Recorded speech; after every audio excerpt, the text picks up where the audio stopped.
this year or over the past 2 years. We're going through a transition in architecture, how we're building software, like we see every 15 years. So in the 60s, we were building apps, everything on the server side, it was a mainframe. Client side was a dumb terminal, and everything was designed on the server side. In the 80s, with PCs, we started to see a new architecture called client-server. So in the client-server world, you had a pretty powerful computer that the user was interacting with, and it had local storage, 2D and 3D graphics characteristics, capabilities, as well as video, audio, and everything. And so the way you build apps in that era was, it was separated up between the client part, rich UIs, and then the server part. Usually it was Oracle database with vertical scalability, usually on Sun hardware or like Big Iron. It was vertical scalability on the server side, and then you were doing some local caching on the client side. What's that audio feed there? In the 90s, I was lucky to be at Netscape when the browser came out, and what was interesting in the move for applications at that time, people were saying, this is really cool, we can build all these applications in the browser, it's a revolution. To me, I felt really like a hamster in a training wheel, like going through cycles and coming back to the 60s. Because if you think about it, the beginning of web programming was all about putting all the smarts on the server side, the CGI scripts initially and then on app servers, but then on the client side you had this dumb browser that was like just a glorified VT100 terminal with smart, like nice fonts and images and all that, but not much smarts there. Now, what's interesting these days, and it's really since last year that it started to take off, we see a transition where on the client side, you have both smart mobile, or not only mobile, but smart platforms on the client side. So here we have mobile operating systems like Android, iOS, and I hope soon Ubuntu. I was really delighted to see this morning that you guys are moving into that direction to give us a little bit more diversity in that space. So you have all these mobile smart platforms that essentially have the same kind of capabilities that desktop had in the 80s. And then on the other side, for web apps, you have HTML5 enabled browsers. And if you look at the HTML5 spec, you'll see that the HTML5 browser has local caching, processes, 2D, 3D graphics capabilities, and a local database. Essentially, the kind of stuff that you had on desktops 20 years ago. On the other hand, you have cloud platforms that really enable developers to build applications that scale to millions of users and huge volumes of data in a very easy way. So I think we're essentially going back to the client-server era. And this is the kind of transition that happens, as I said, every 15 to 20 years. And it's starting right now. So there are lots of opportunities for developers to build apps and platforms. So that's kind of where the kind of period we're in. Very interesting period, lots of changes. So this talk will be about cloud computing, the server side part of this revolution. And this is the cloud according to my daughter Eliette. As you can see, she's browsing with Firefox. So when analysts present you the cloud stack, usually they present this pyramid here. So how many of you have seen that pyramid before? Yeah, a lot. It is very prevalent. So at the top, you have software as a service. This is like Gmail and Google Apps and things like that, Salesforce.com. Under that, you have platform as a service, which I think is the interesting part. This is the platform on top of which your applications are running. And this is an area that's in full development right now. There's lots of competition and lots of different approaches to it. And then under that, you have infrastructure as a service, which is your operating system, your services, and how you manage them. Now, if you look at the numbers, how many numbers of apps there are, and platforms and infrastructures, it really looks more like an inverted pyramid. So there are a few infrastructure players, and it seems that OpenStack is winning that battle in the open source world. In the enterprise world, there's lots of VMware at that layer. On top of that, you'll have a few platforms, and this is where there's lots of innovation these days. And then on top of that, you'll have tons of different software as a service. Now, the way I like to look at it is more like this, which is where is the most value delivered? And I think there's lots of value delivered in software as a service today, lots in infrastructure as well. But I think where most of the value will be delivered, especially to developers, is at the platform as a service level. And that's a neutral view on that. So if you look at history, when you look at this triangle, it wasn't a linear evolution. Initially, it started with software as a service. When the browsers started to become ubiquitous, people started developing their apps for browsers instead of building client software. So that was around 94. Then in 2002, Amazon introduced Amazon Web Services, and they started infrastructure as a service revolution. People started to use infrastructure that could be dynamically provisioned through APIs in a very elastic way. Platforms really only started with Google in 2008 with Google Appengine. I was part of that history, and what I really interesting to see in the past 3 years is that when we introduced Google Appengine initially, the idea was you focus on your code as a developer, you push it to the cloud, and then Google will scale it for you and will take care of everything. You don't need to mess with infrastructure. At that time, people were laughing at us. They said, we want control on the infrastructure and all that. What I saw happening in the past 3 years is that the whole industry moved towards that. And there's another aspect that I won't talk about in this talk because it's a little bit too short, which is development as a service. All the services like CloudBees that let you do your automated build in the cloud, or Exo platforms or Cloud9 who have web-based IDEs. So that's more at the innovation phase right now. Lots of innovation in there. The way I look at the cloud revolution, it's a little bit like the industrialization of electricity at the beginning of the 20th century. That's a metaphor that Nick Carr made in his book, The Big Switch. One interesting aspect to me that hasn't been talked about a lot is that while the substrate on which we're developing, it gets completely industrialized with cloud, at the same time, the software development profession is moving more towards craftsmanship. So there's more and more frameworks to learn. People learn various tools. There's a model of apprenticeship that goes with agile methodologies. And I find that a pretty interesting evolution. Oops. Oh, sorry.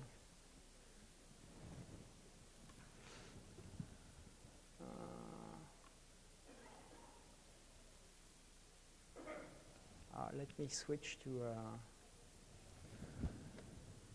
Keynote.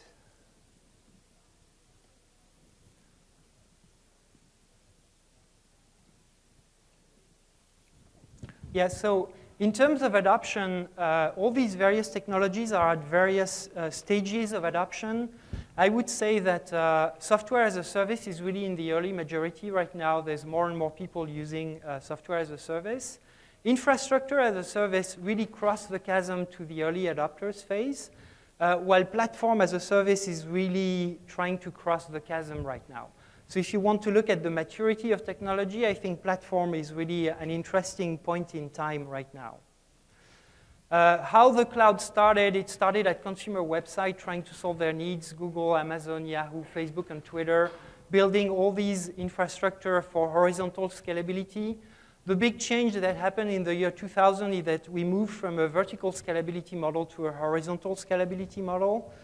Much faster networks. It's built a lot on open source software and virtualization in enterprises. And there are lots of open source projects like Hadoop, Eucalyptus, Ubuntu is part of that, and Cloud Foundry.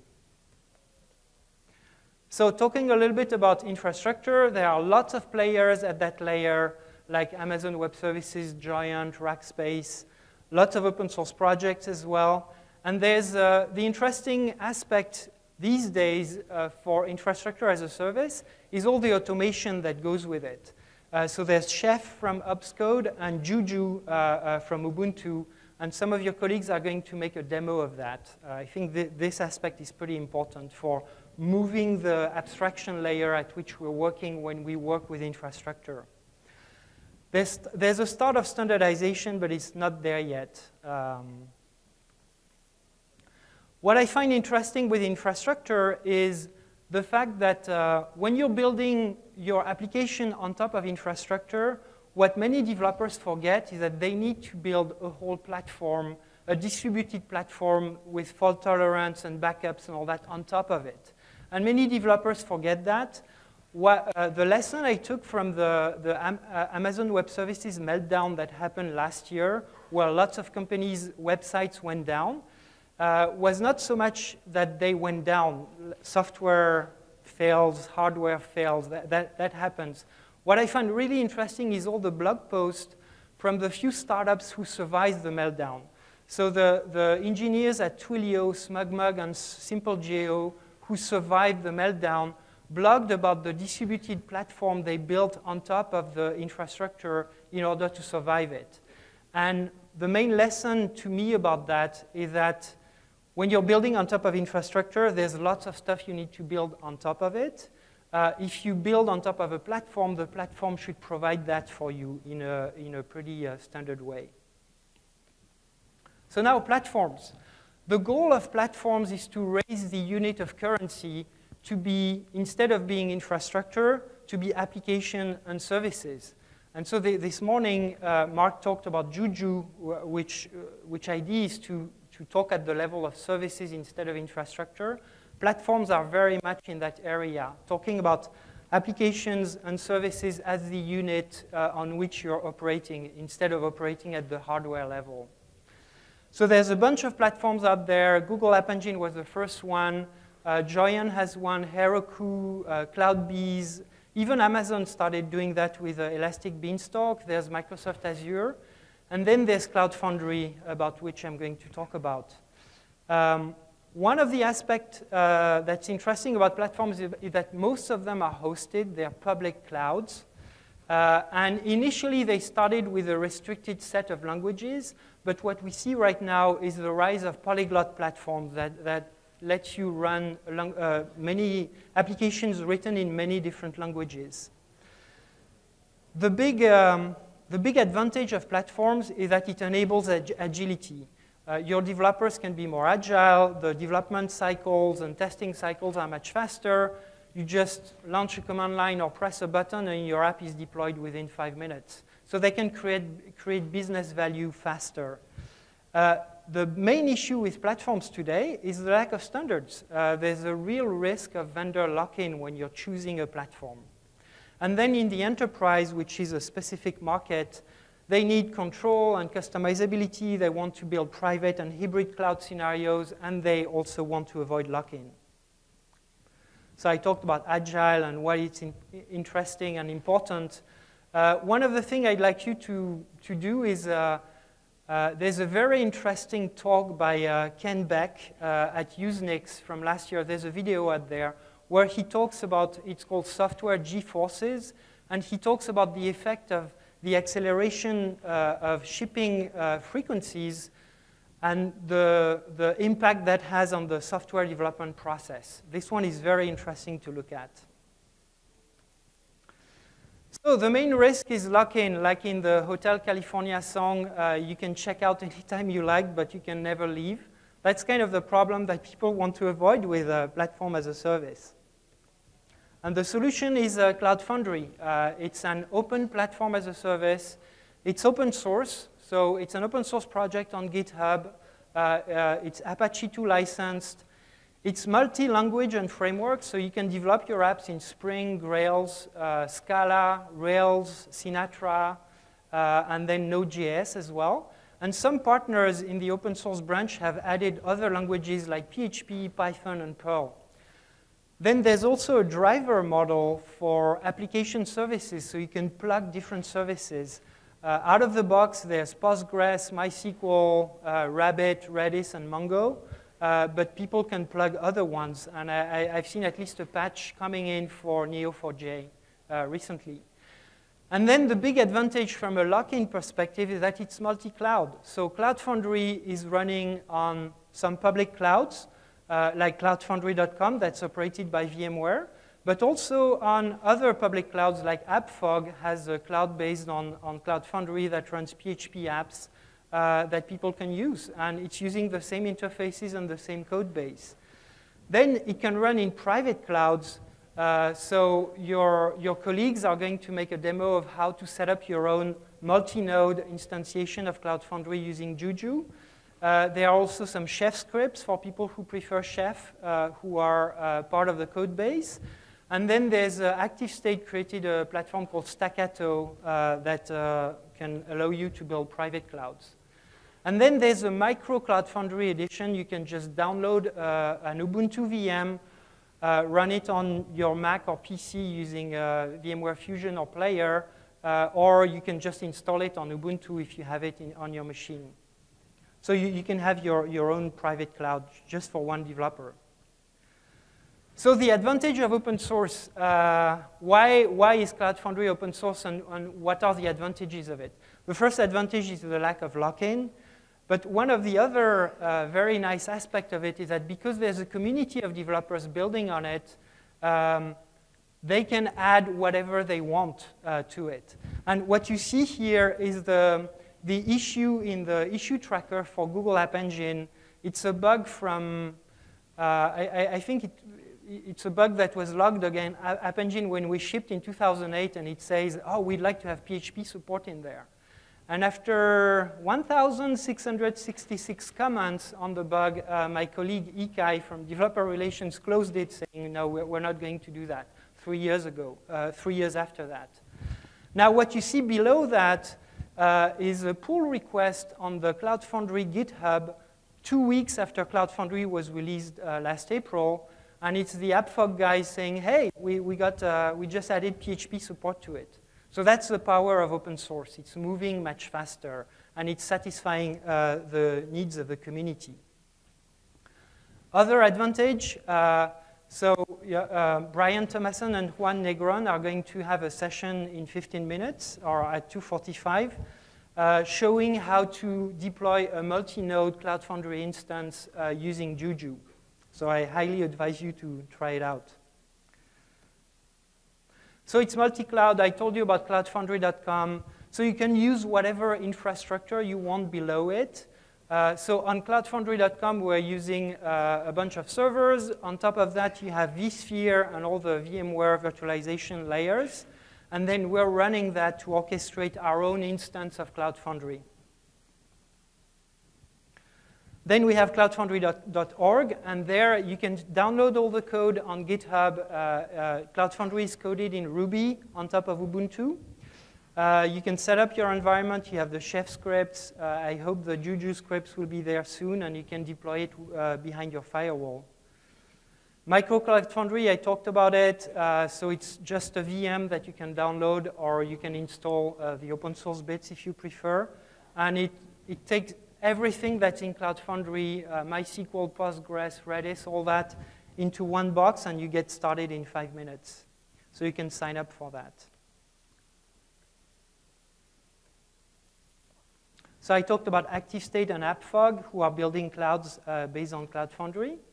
Now I'll talk a little bit about the development lifecycle. When you're building a 3-tier web app, typically the requests are coming to the web layer, then you have an app server, and then the database, and you have to build all these various layers by yourself and determine a way to scale, upgrade, and update your apps. With Cloud Foundry, you have either a command line called VMC or a Spring Tool Suite graphics plugin that lets you do drag and drop for that stuff. And if you want to push an application, it's VMC push. If you want to just launch 5 more instances of that application, you just say VMC instances and you bump it up to 5. To upgrade its map, and then to update, you do a VMC update. So it's very easy to use. Then how are application accessed? Once they are on Cloud Foundry, the request from your browser comes from a load balancer that's part of the platform, and then goes to your app instances that then talk to the database. How do you scale with VMC instances? How do you update with VMC update?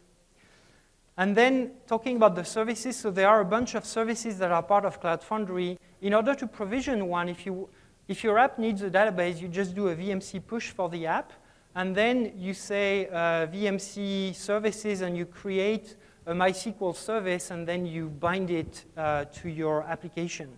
And so the platform does all the binding. Now, the way the application knows about where to go for the MySQL connection parameters, it's done through environment variables that are in JSON. So on frameworks like Node.js, you can parse the JSON yourself. And on more automated frameworks like Spring and Java, you get auto-binding and auto-wiring. So when your app is deployed on Cloud Foundry, it will be automatically know which SQL database to go to. Okay, so the binding happens completely dynamically. Now, a little bit about how Cloud Foundry works behind the scene. So you have the clients, VMC and the STS plugin. There's a Maven plugin as well to deploy your apps. These ones talk to cloud controllers. So when you're deploying an app, it's packaging the app, pushing it to the cloud controller. If the app exists already, it pushes only the diffs, not the full binary. And then the cloud controllers are deploying them through what we call DEA, Droplet Execution Agents. And there's a pool of DEA that's constantly refreshed by the infrastructure. All these components are loosely coupled, and they all talk together through a messaging bus that's called NATS, that's written in Ruby. And then there's the health manager that checks whether the DEAs are alive or not. And when your browser tries to access an application, it goes through the router that routes them to the right app that has been run by a DEA instance. So that's kind of a state transition view of the architecture with the router, cloud controller, the manager, the DEAs, cloud controller database, and the architecture is designed to have as few points of failure as possible. And right now, the team is working to remove all the single point of failure to do high availability. So if you want to start playing with Cloud Foundry, first you can get the bits on GitHub and install it on Ubuntu, or you can get a micro Cloud Foundry instance, or you can sign up on cloudfoundry.com. Cloud Foundry is still a beta. Right now it's a private beta. So when you create a user, it won't be populated right away, except if you have a promo code. So just write down that promo code, CFUDS 2011. I just created it last night before coming here. So that will allow you for your user to be provisioned right away, so you can start deploying apps right away. And then after you have signed up for it, you just do a sudo gem install VMC. And once VMC is installed, you can start pushing your apps in various languages. So cloud for developers, I think the true path is PaaS, and Cloud Foundry is a pretty interesting way of getting started with cloud development. So you can find more information on cloudfoundry.com, cloudfoundry.org for the open source project. And then we're on Twitter, and we have a blog and a Facebook page. I think I have 4 minutes for questions, maybe? You do. Time for a few questions. When is Cloud Foundry going to offer automated scalability of my application? So the question is, when is Cloud Foundry going to offer automated scalability of your application? That's a very good question. There are several answers to this. Today, Cloud Foundry lets you raise the number of instances from the outside, from the command line, from VMC. You can say, oh, there's a lot of load of my app, I'm going to bump up the number of instances. But the beauty of it is that the VMC gem, and actually VMC is just talking to Cloud Foundry through REST APIs, and that gem is available to your application. So within your application, you can build your own scheduler, and you can detect whether you're under heavy load, and then you can auto-provision instances by yourself at the application layer. And if you compare it to the automated scalability model of Google Appengine, where basically you say, I want this quota for this day, and that's it, and Google will scale it for you automatically, but you don't have any control on it. Here you have complete control on how you want to scale it. And actually, I can see a market developing for a scheduler for apps, where people will have different strategies based on the business needs. Time for one more question, a short one. Okay, well, thank you very much. Thank you.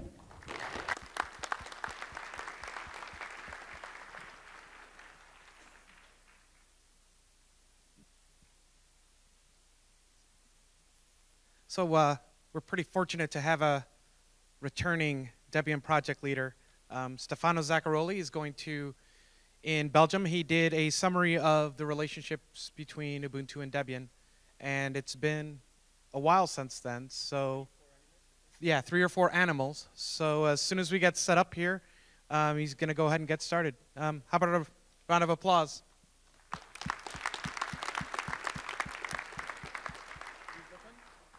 see on a different screen here, but it works. Okay. So hi, thanks everybody.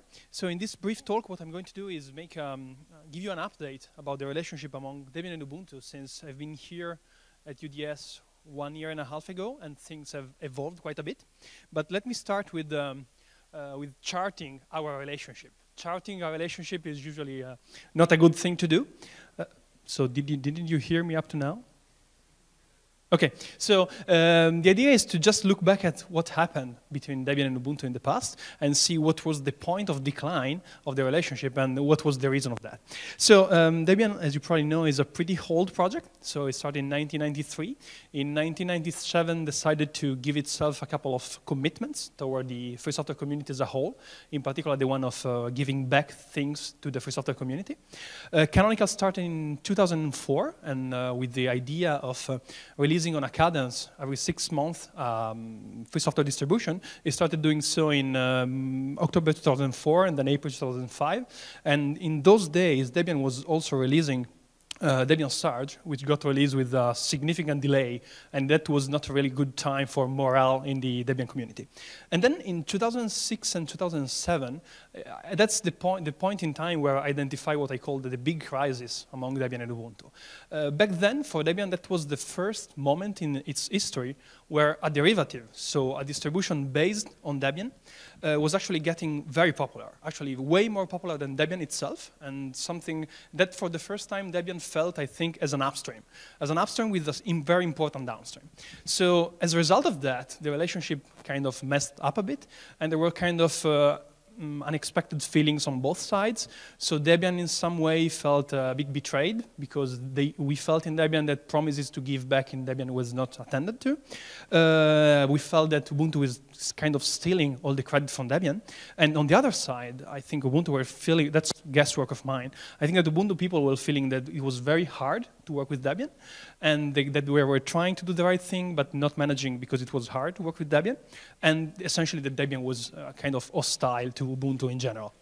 In 2008, that's as far as my recalling, things started to get a bit better. So we started to see at least some signs of mutual interest in the two projects to work together. So you can pinpoint in both projects some people that were interested in working together with the other side. So that's the state by the end of 2008. Fast forward to 2010, when I gladly accepted the invitation to attend UDS-M, and the topic was clearly still a very touchy topic. First of all, the fact that I accepted to attend UDS made the headline in Linux Weekly News, which, if you ask me, is not exactly a good sign for two projects which are supposed to be very close as Debian and Ubuntu. And so what I did is that try to gather the feedback of Debian people about the relationship between Debian and Ubuntu, and also between Debian and Canonical. And to do that, I sort of started a survey. But if you go back and read my mail back then, you can feel my fear in writing that mail. So in that mail is full of disclaimer about flames that we've had in the past on the topic of Ubuntu and Canonical, and it's thread about, no, I don't want to have another flame on the topic. And also there is something which is pretty weird for Debian. So I explicitly solicited feedback in private mail. So I didn't want to have the feedback on the public mailing list, which is kind of weird for Debian. So that was the status in 2010. So what did I get as a result of this survey? So it's something that I presented at UDS back then, UDS-M, and this is a sort of short summary of what I did present in that summary. So the first thing, I wanted to put some number on the sentence that Debian is the rock upon which Ubuntu is built. And so I did some investigation also with the help of Lucas, and we essentially found out that 3/4 of the Debian of the Ubuntu archive, including main and universe, were unmodified Debian packages. That about 15% of Ubuntu was modified Debian packages, so with some more patches added, and that about 10% was stuff which was in Ubuntu but not in Debian. So that was for me the meaning of the notion that Ubuntu is based on Debian. And I've looked again at the numbers for this UDS, and they haven't changed significantly.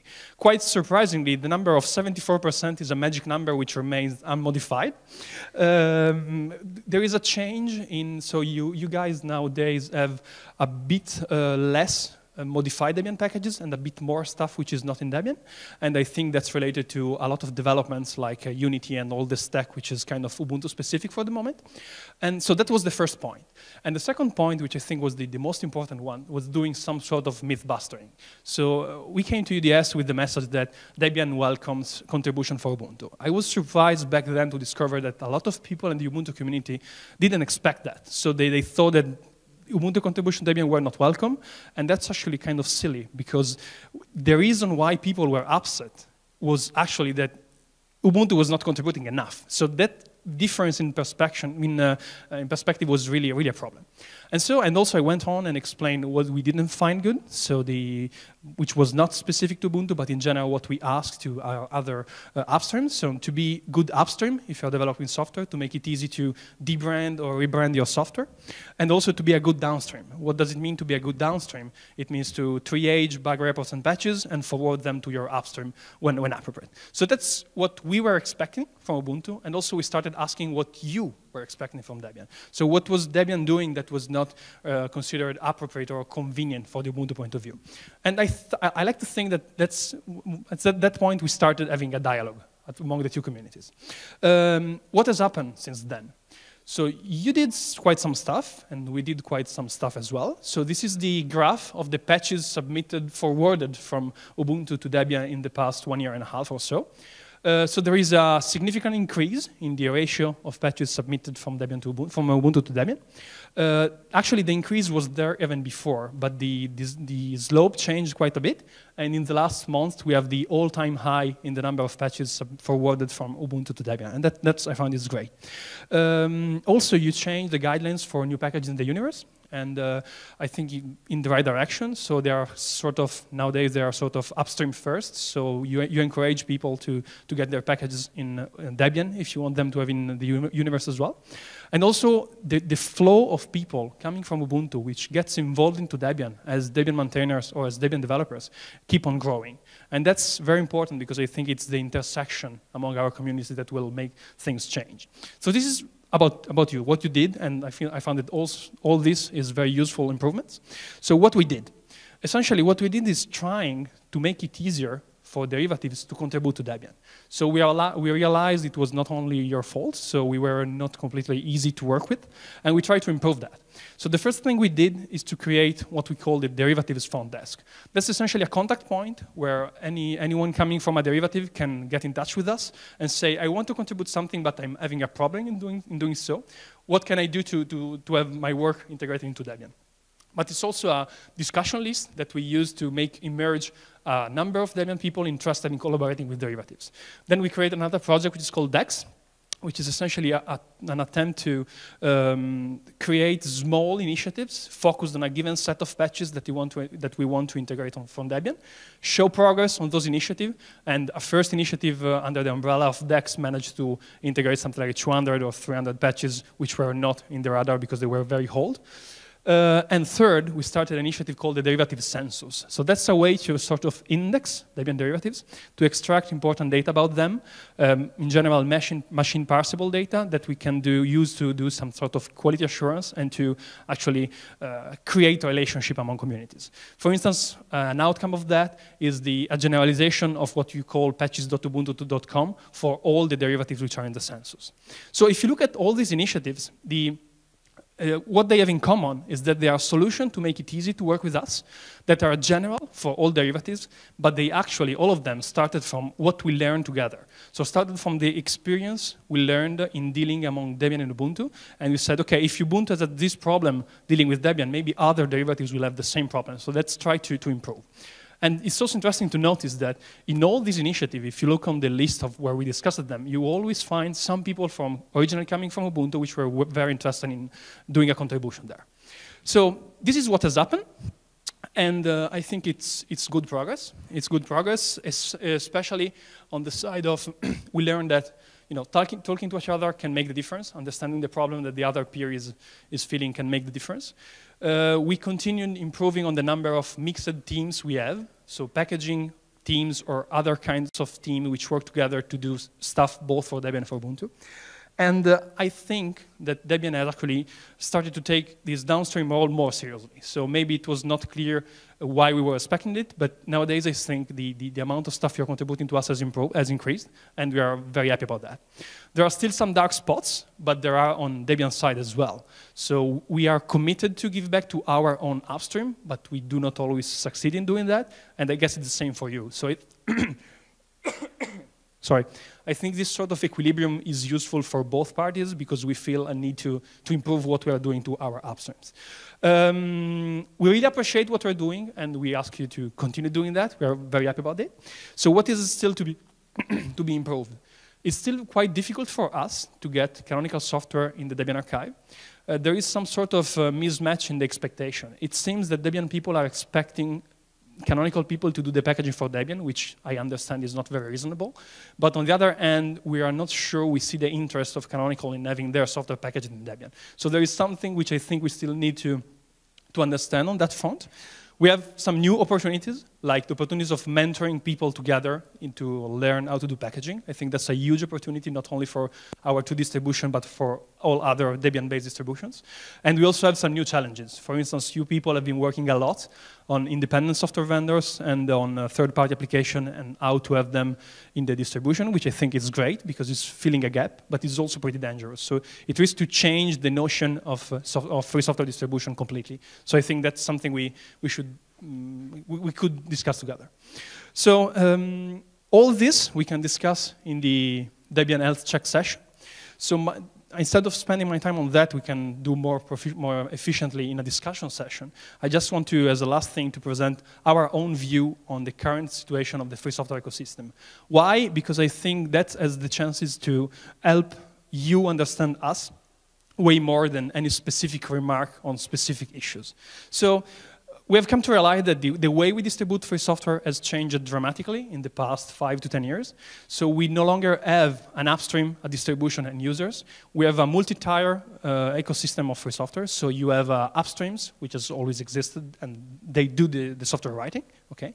You have quite a few tier 1 distribution, like Debian, Fedora, SUSE, that do the first round of packaging. You have a number of tier 2 distribution, which based most of their packaging work on existing distribution, like Ubuntu. And you have also other tier 3 and tier 4 and up distribution, which are based on Ubuntu. So we came to realize that Debian users are not only Debian users. So we have Debian users that are Ubuntu users. We have Debian users that are indirectly Kubuntu or any other distribution based on the work we all do together. So for us, the vision on this is that free software itself, so distributing free software to the world is more important than what we do in Debian, is more important than the Debian project, is more important than Ubuntu and any single project. This is our view. and explain why we sort of expect that people we are dealing with Debian sort of embrace this responsibility, that they all do some action to ensure that what they are putting in this pipeline of software is actually move along the chain, so that everywhere in that chain you put some contribution, we expect people to push it to their own upstream, so that from their own upstream it can get back to all users of the software which we have. So and that's strikingly similar to something that Mark said this morning. So he said something like that the reason of the existence of Ubuntu is that to have free software universally available on a deadline. So you have shown that you can do on a deadline, so let's ignore that part. But the question is, what do you mean for free software universally available? For us, it's clear.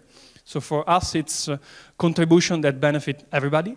The question is whether for you, universally available means only through Ubuntu user or to every user that benefit even indirectly from the work you do in Ubuntu. So this is it for me. So essentially what I have to say is that we have seen quite some progress. We are happy about that. There are still some dark spots to be improved, probably on both sides, and we can discuss that together in the Debian health check session we will have in this afternoon at 5:05. And we're proposing a view of the responsibility of stakeholders in free software, and we hope we can reach an agreement on that view. Thank you.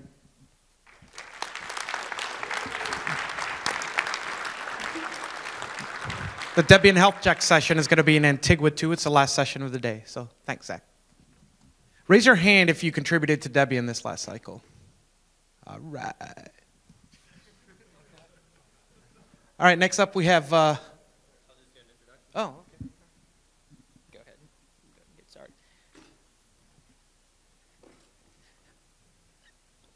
Hello, my name is Dustin Kirkland. I'm managing Canonical's systems integration team. We've had a couple of emails sent around where Mark's called the team Dustin's Ninjas, as in, oh, that's a hard Juju problem. We'll just have Dustin's Ninjas take care of it. And we kind of go, whoa, okay. And so I'm here to introduce Juan Negron, Mark Clouet, and Brian Thomason somewhere around. They're going to do a demo here today of Juju deploying Cloud Foundry. Cloud Foundry being one of the most complicated charms that I think's been written to date. It's got quite a few relations and a number of services that all need to be federated together and pushed out and scaled. We've got a pretty neat demo for you, and if you're interested in talking about Cloud Foundry and Platform as a Service in Ubuntu, we've got a session immediately after this in Bonaire 8 here today. All right, take it away. Yeah, so the Master Juan here, what he's about to do for you is we spent a couple months or so. I basically helped package up Cloud Foundry, which I had a nice demonstration from VMware about earlier, and Juan uses his larger brain than mine to write some nice charms for it, and basically we can now deploy via Juju on top of the packaging layer a distributed Cloud Foundry with multiple DEAs so that you can run multiple applications with a simple command line command. So without further ado, show them how you do it, Juan. So, hi guys, Dustin already introduced us. Systems integration, we just glue stuff together. A lot of the stuff that we've been doing lately is based around Juju, so thank you guys for all the work you've done. We took Cloud Foundry, and after Brian did all his magic with the packaging, we just decided to take a crack at making a charm out of it. And well, let's get right to it. Juju provides an environment file in which you just, if you take a closer look at the last 3 lines, we're just basically telling it, just deploy on Eric, give me a large instance, and on Eric is the default series for it. And we go and bootstrap the system. That's all there is to it. You bootstrap Juju, give it a minute or two, and now we have an environment suitable for us to start deploying the charms. All the charms, of course, we have them in Launchpad. You can freely download them all. You go to Launchpad and look for Cloud Foundry, you're going to find that. We have charms in there for single server, multi-server, scaling up, split it up 7 ways to Sunday pretty much. And well, let's go to it. Once you branch all the charms that we have in Launchpad, you just deploy. All the configuration, everything that needs to happen will happen on its own. We took care of the, Brian took care of the packaging, and the rest of us took care of configuring the charms in such a way that the only thing you need to do is those 2 lines. And that's exactly what we're trying to accomplish with Juju and charms, is to simplify the deployment of services. So you really don't have to spin your wheels into trying to figure out what needs to be configured, what file needs to be changed. You just go ahead and deploy. For those of us that want to do a little bit more, we have a multi-server deployment. This splits Cloud Foundry into Cloud Foundry main server, splits up the DEA, the different databases, so we can then scale those out independently. Juju has this concept of relations. In those relations, as you can see, when we deploy the different charms, we start connecting the little dots on the different charms. And again, all the configuration, everything that needs to happen, happens on its own. So from a certain point of view, it's pretty easy to deploy pretty complex deployments using Juju. Once we have our multi-deployment charms deployed, that's a lot of deployments in one sentence, we can scale it out. And it looks really simple because it really is. You just add unit and insert your charm name, and you start cloning those guys. Again, all the configuration and anything that needs to happen with the configuration of the charms happens on its own. All of it is provided thanks to the infrastructure that the Juju guys have given us in the charms. We have hooks. We have hooks that can be done in any particular language. There's a combination of Bash, Python in these charms on Ruby. But essentially any language that you feel comfortable, it can be run in Ubuntu, you can create a charm on. With this particular deployment, we've deployed Cloud Foundry Server, 3 Cloud Foundry DEAs, 3 MySQLs, 3 MongoDB, 3 Redis, all in the span of whatever 10 minutes that I was sitting down there. So that kind of gives you an idea, not only in the simplicity of the commands, but on the speed by which we can deploy such a complex environment. Just to give you a demonstration how, just once you deploy Cloud Foundry, you really don't get to see much. You have to deploy an application on top of it. Mark's going to try and go through the steps necessary to deploy Drawbridge. We were looking on the internet and we saw Drawbridge as something that's pretty neat. Multiple people get to draw on it, and it's a good way to show not only that Juju can deploy Cloud Foundry and Cloud Foundry can deploy an application, but it gets you a feel for something that you can see and poke at it. Mark? Hi everyone. So we're using Drawbridge as an example. Drawbridge is a Java application. As you know, Cloud Foundry supports Ruby, Java, and now PHP as well. The steps are very easy. Once you stop BNC, you just need to branch out the code. In this case, Dustin has written the code for Drawbridge. So you need to branch out with Bazaar the code that you need. And then it's fairly easy. You just need to create the service in Cloud Foundry and push your code into the cloud. So we've done already that before the demo, just to avoid any kind of troubles. So you can actually go, if you want, to drawbridge.cloudfoundry.dns.org and play with it right now. Yeah, we have it deployed. We have deployed. It'll stay up for probably until the end of the day. Go ahead and feel free to break it. It's a pretty neat application. Everybody gets to draw on it. And just to also give you an idea, after you deploy Drawbridge, what does it look like in Juju once you have your deployment done? As Mark mentioned, we did this offhand. This is what's currently deployed. A couple of Cloud Foundry servers, a couple of DEAs, a couple of MySQL databases, a couple of MongoDB databases, and a couple of Redis databases. They're all against EC2 because it was the quickest thing that I could get my hands on. And instead of going through the whole process of typing the command and parsing it, I just show it to you in pastebin. It's also available. It'll be there for a while. And this kind of gives you an idea of A, the size, and B, the complexity of the relationships, the complexity of the deployment. And if you take in consideration everything that I deployed and the amount of commands that I had to write, you'll pretty quickly realize that with Juju, you're able to deploy a lot of stuff, a lot of services, a lot of complexity and connections in just a few commands in a few minutes. That's all I got.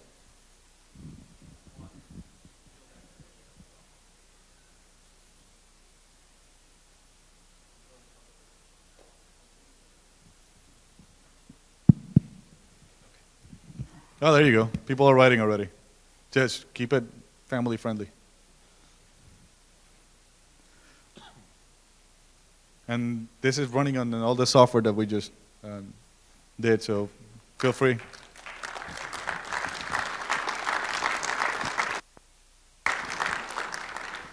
Questions? Yeah.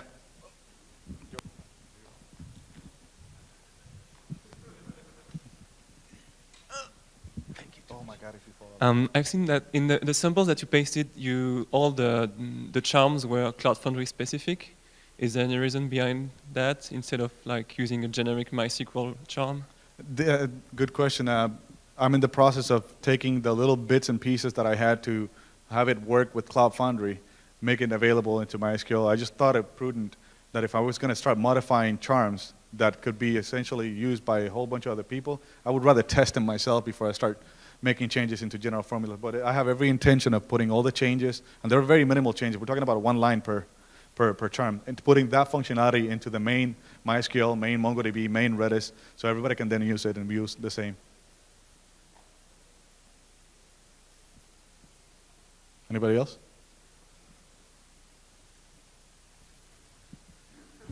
Should we start making another one? That's getting pretty full. Hi. I just would like to ask, is it the VMC login authentication and the already inside the charm?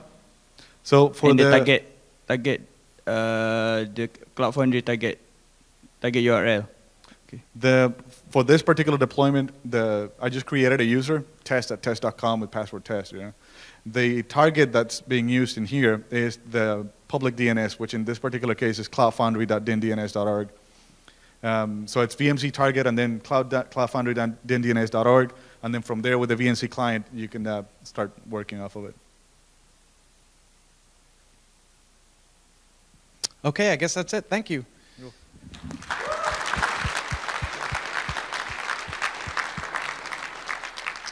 And people are playing tic-tac-toe.